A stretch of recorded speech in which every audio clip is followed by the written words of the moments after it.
สาวหาดีคืนหลังเมื่อครั้งเฮายังเตรียมพร้อมสร้างตนตัวใหม่พวกเฮาอย่างน้อยจำนวนผลก็บ่หลาย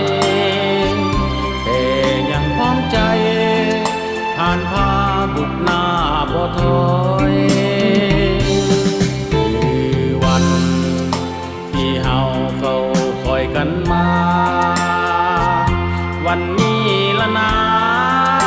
พวกเขาก้าวผ่านมาถึง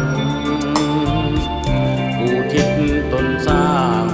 ตามแนวทางผ่านผ่าด้านเนินเพื่อปรับทางเดินให้กฎหมายกับกายเป็นจริงสร้างผลงานร่วมกันจนได้เห็นผลสิทธิ์ของตน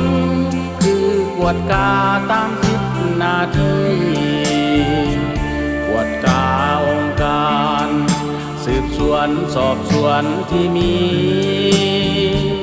กวดกาองค์การศาลปฏิบัติคุมขังทุกทียึดมั่นและเพิ่มทวีนิติธรรมอยู่ในสังคมบัดนี้ผลงานเติบใหญ่กว่าหลัง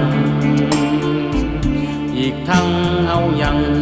มีจำนวนคนตั้งหลายพันคนพร้อมกันทำงานแข่งขันตามหน้าที่ตนเพื่อให้บรรลุมรรคผลบรรลุเป้าหมายมีไสสง่า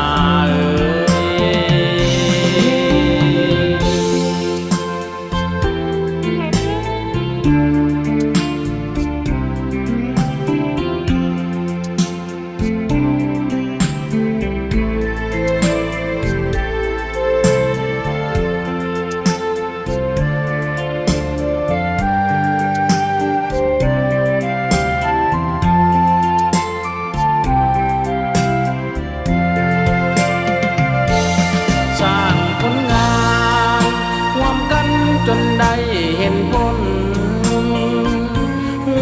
สิทธิ์ของตน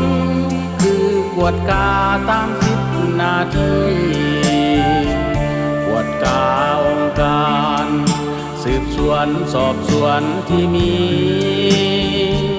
กวดกาองค์การศาลปฏิบัติคุมขังทุกที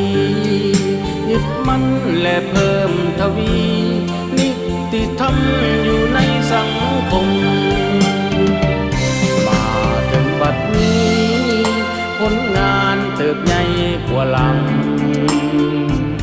อีกทั้งเฮายัง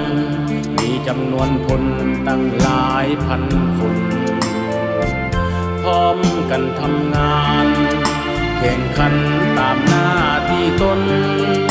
เพื่อให้บรรลุมรรคผลบรรลุเป้าหมาย